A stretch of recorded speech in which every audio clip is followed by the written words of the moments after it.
Bonjour les enfants, c'est papa. Mon mur est un abs cicatrique à ciel ouvert et ma salle d'attente est toujours bondée. Bienvenue à la clinique les enfants. Mais papa, tu es où? Pourquoi tu ne parles plus papa? Et ça fait 4 jours, on ne te voit pas. Ah papa, viens, assieds-toi là. Je t'ordonne, dès demain je veux voir ta vidéo. D'accord? Sinon tu ne seras plus papa. Tu nous manques papa. Bonjour les enfants, c'est papa. En Picoreto, je t'explique comment on dit ce truc. Mon mur est un asile psychiatrique à ciel ouvert et ma salle d'attente est toujours bondée. Bienvenue à la clinique les enfants. C'est comme ça qu'on dit ce truc à Picoro. Si tu veux dire une formule qui est à la classe, il faut dire ça avec la classe. Les enfants à Picoro est à la clinique parce qu'il est porté disparu à Isama. À Picoro, tu es porté disparu à Isama. C'est-à-dire que non seulement ce sont tes professeurs qui te cherchent, mais ce sont aussi tes collègues. Les enfants, vous avez dit qu'à Picoro, depuis le jour où on avait chassé le zoom lors de l'estique et tout, il a pris ses 2 pieds, il a dit que non, à Picoro, lui-même il avait dit que là où il est là, il poursuit seulement son professeur, il est parti s'inscrire à Isama. Quelques jours après l'inscription d'Apicoro chez Isama, le Zomlor a fait assassiner Martinez. Apicoro n'était pas prêt. Apicoro ne savait pas jusqu'où le Zomlor pouvait arriver. Et en ce temps, Apicoro avait déjà menacé Martinez. Apicoro avait déjà appelé Paul Désibia pour dire à Paul Désibia que va dire à Martinez Zoro que s'il ne se tait pas, s'il ne ferme pas sa bouche sur les hommes là, il va avoir tous les problèmes du monde et tout ça là. Donc il était dans cette logique-là, quelques temps après qu'il soit allé s'inscrire à Isama. Mais il ne partait pas. Il était au taquet, il ne partait pas et il ne savait pas en même temps que finalement, le Zomlo Amugo Belinga allait faire du sale à Martinez Zogo. Donc, il venait se vanter à la télévision. Finalement, le Zomlo a fait du sale à Martinez Zogo. C'est-à-dire que le Zomlo a fait venir Danoué. Je raconte ma chose, le Zomlo. Tu ne vas pas m'empêcher de parler. Même si vous faites quoi, c'est encore ma clinique. Donc, je ne peux pas encore parler. Donc, le Zomlo a appelé son ami Danoué. Il a dit à son ami Danoué qu'il faut que tu trouves un moyen pour me faire taire ce bonhomme-là qui me casse fondamentalement les oreilles. Il ne peut pas continuer à supporter que je suis quelqu'un, j'ai 4 chaînes de télévision, 5 radios, 8 voitures, j'ai 7 femmes, d'autres sont les magistrats et tout, et un petit journaleux de Amplitude FM essaye de me déranger. L'histoire a dérangé aux hommes-là. Ça a dérangé aux hommes-là. Il a appelé le patron d'Amplitude FM pour lui dire que dis à ton bonhomme-là d'arrêter de me prononcer. Je ne supporte plus ça. Le patron d'Amplitude FM lui a dit que, en fait, tu ne sais pas que le vrai patron de la radio, c'est Martinez Zoro. C'est ça que le patron d'Amplitude avait dit aux hommes-là. Est-ce que tu sais que le vrai patron de la radio, c'est Martinez Zoro? S'il ne fait pas embouteillage, on va fermer la radio. On va fermer, parce que c'est la seule émission qui marche. Ça, c'est le patron de Martinez Zoro Amplitude qui donne le propriétaire. C'est pour ça que je l'ai nommé chef de chaîne. Donc, il est parti appeler le propriétaire. Le propriétaire dit qu'il ne peut pas stopper la Zozo. La Zozo a continué d'allumer. Oh, il dit qu'il est opérateur économique. Il opère dans quelle économie? Vous vous rappelez de la phrase là dans les enfants? Vous vous rappelez de cette phrase de la Zozo Martinez? On dit qu'il est opérateur économique, opérateur économique. Il n'opère dans aucune économie, mesdames, mesdemoiselles, messieurs. Tu te rappelles de ça, Picoro? Et je crois que c'est là où il vous avait dépassé, qu'il avait comment, il avait dit que de toutes les manières, vous devez rendez-vous à la poste centrale. Si vous êtes garçon, vous partez le trouver là-bas. Je sais que quand je raconte cette histoire, les enfants, il faut être en train de partager. Je vous ai dit que tout est psychologique. Tout est psychologique. Donc, le gars, il raconte donc ce truc à 2 balles. Et il dit que non, je te retrouve à la poste centrale et je te dis ta vérité. Là, le homme-là ne pouvait plus tenir. Il ne pouvait plus tenir. On ne l'avait jamais autant humilié dans sa vie. Il dit que non. Alors, il appelle son ami Danoué. Il dit à son ami Danoué que non, il faut montrer.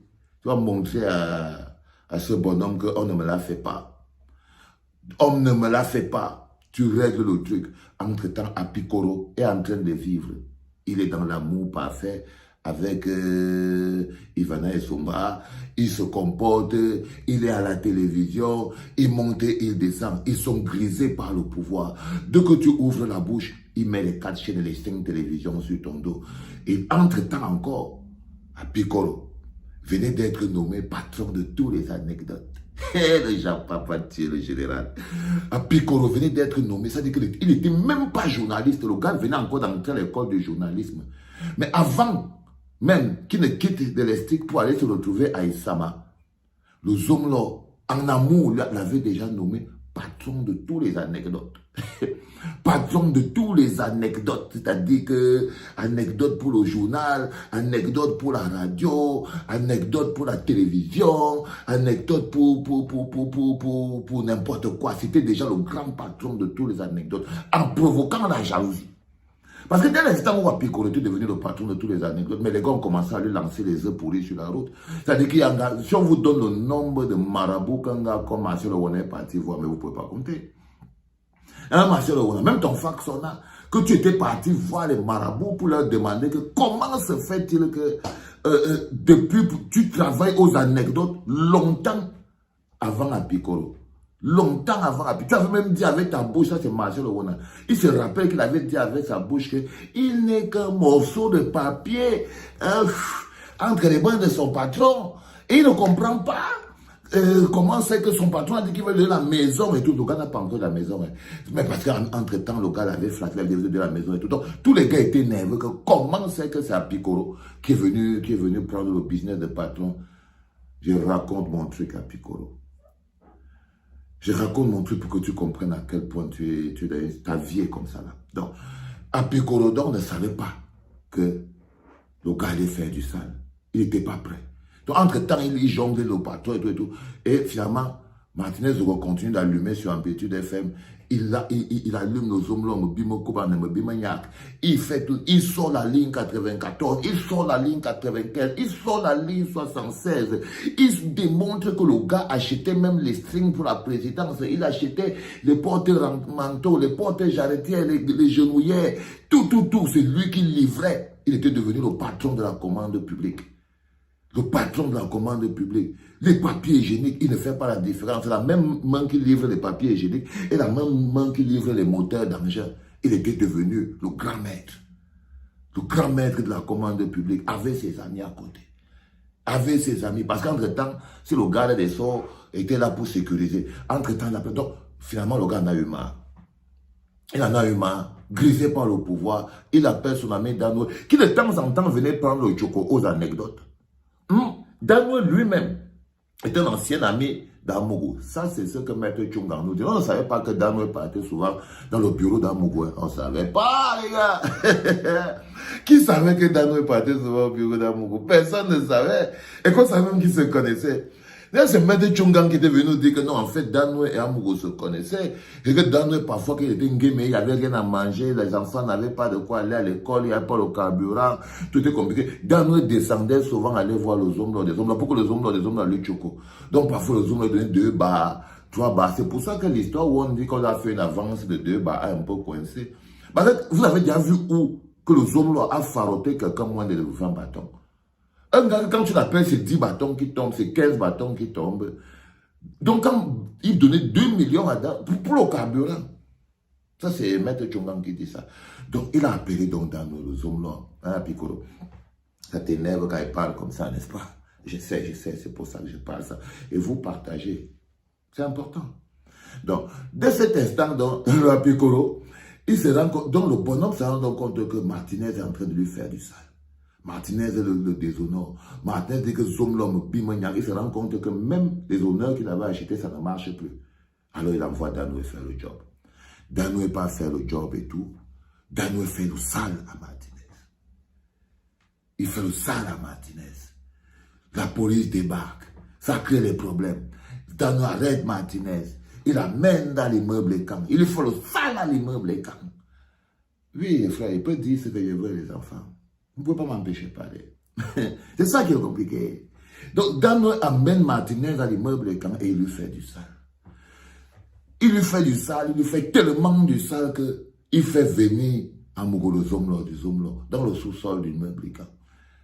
des hommes là, fait aussi du sale à la Zozo. Il lui fait aussi du sale. Coup de pied pénalty sur le visage et tout.